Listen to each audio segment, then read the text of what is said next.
communication. Et évidemment, si vous êtes quelqu'un d'insupportable en clientèle dans la vraie vie, il y a des chances que vous le soyez aussi sur le networking et ça se repère. Donc faites attention, préparez tout, il n'y a pas de raison. Les gens à qui vous avez répondu correctement, vous avez vulgarisé le vocabulaire, vous leur expliquez ce que c'était un contrat. Et en plus, s'il faut, vous allez bien le dépanner, ça ne s'oublie pas. Vous êtes un professionnel, vous connaissez votre métier, pas de raison que les gens parlent de mal en vous. Quand vous faites un message, pour vous donner en termes de temps, un message envoyé, vous avez entre 1 semaine et 10 jours pour que tout le monde l'ait vu, enfin ceux que vous vouliez qu'ils le voient. Parce que vous allez peut-être travailler le matin, il y en a un autre qui va travailler la fin de semaine, comme je vous disais tout à l'heure, il y en a qui travaillent en début de semaine, d'autres en fin de semaine.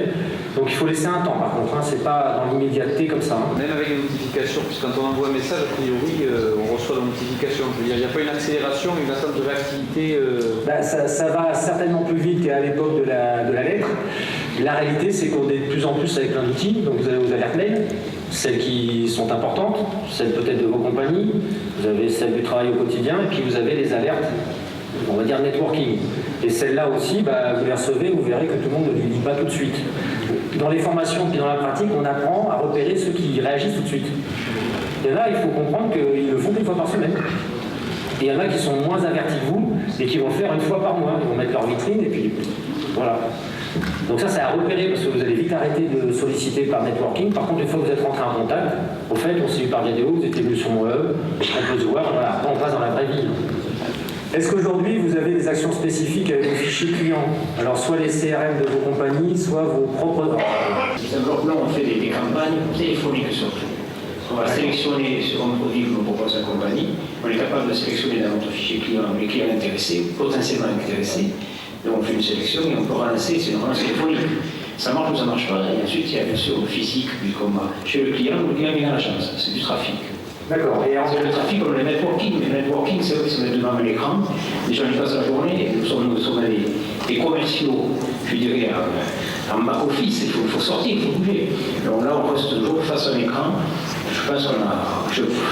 Je vois les jeunes qui pourraient se lancer là-dedans, il y a certainement une grosse opportunité, mais pour nous, les anciens, je crois qu'on a trop de temps à passer là-dessus. Alors, d'abord, ça peut être un changement d'habitude, certes, ça peut être partie de dose. Admettez que demain, vous allez chez un client, un nouveau client, qui a peut-être été capté par une action de phoning. Avant de rentrer chez le client, alors soit le matin, soit la veille, soit une demi-heure avant, vous vous renseignez sur son réseau. Vous tapez son nom sur vidéo, par exemple, vous le trouvez, et vous vous rendez compte que, tiens, il connaît un tel, il est dans l'association de je sais pas quoi, etc., etc. Est-ce que ça fait partie des informations que vous avez dans le fichier?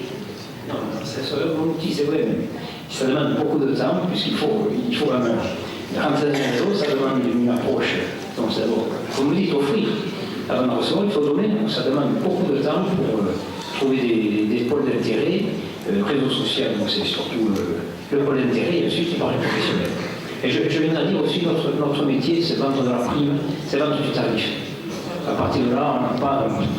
Je ne vois pas dans le réseau, alors, dans le networking, un gros avantage. Quand c'est un produit neuf qu'il faut présenter, quand on a quelque chose de créatif à proposer, c'est différent. Alors, je pose une question. Les agents généraux d'assurance aujourd'hui qui ont fait du networking.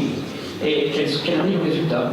L'idée, c'est que, quand vous allez voir un client, si vous ne voulez pas avoir l'action, comme on dit, vous pensez que ça prend énormément de temps, effectivement, des gens que vous pourriez passer trop de temps, à votre avis, vous informez sur un contact. Avant d'y aller, un nouveau contact. La compagnie vous dit il faut y aller demain, il y a 200 bornes, il y a 50 bornes, ou alors je ne sais pas quoi, il faut y aller à 22h, ou bref. Vous vous informez sur le contact, vous prenez un premier, tiens au fait, bonjour, vous êtes sur Viadeo, on doit se faire la semaine prochaine, je vous invite à regarder mon profil, vous verrez déjà des informations sur ma compagnie, ce que je fais. Vous commencez déjà à créer un lien. Et en plus, tout le monde n'est pas formé à utiliser ces outils. Dans nos petites villes et nos petites campagnes, on n'a pas encore un réseau qui soit assez développé pour toucher ces clientèles. Vous savez, le monde du travail change beaucoup. Vous avez beaucoup de gens qui travaillent sur ce qu'on appelle maintenant les télécentres, les bureaux dématérialisés. Vous avez beaucoup de gens qui sont avec du chiffre d'affaires à 2 ou 3, qui travaillent avec des outils déjà de networking. Si on parle de networking, Viadeo. Et imaginez qu'aujourd'hui, vous en avez peut-être vu, des outils qui ne sont que sur Internet. Vous n'avez même plus vos CRM sur les PC.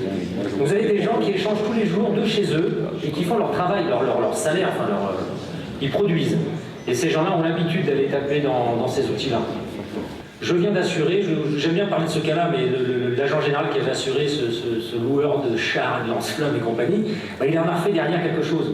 Parce que c'était pas tant qu'il le faisait tout le temps, mais ça l'a amené, et cette personne qui avait son propre réseau quotidien, hein, il y en a à Paris, hein, ils sont pas nombreux à travailler dans ce métier-là. Bah, forcément, quand on l'a dépanné, c'est comme n'importe quel client, vous tirez une petite écharpe du pied, le gars en général s'en rappelle. Alors, il y a des clients pas très sympas, mais la plupart du temps, le client s'en rappelle. Je vous propose qu'on termine, qu'on poursuive cette discussion autour du déjeuner, parce qu'il est Merci de votre attention. déjeuner.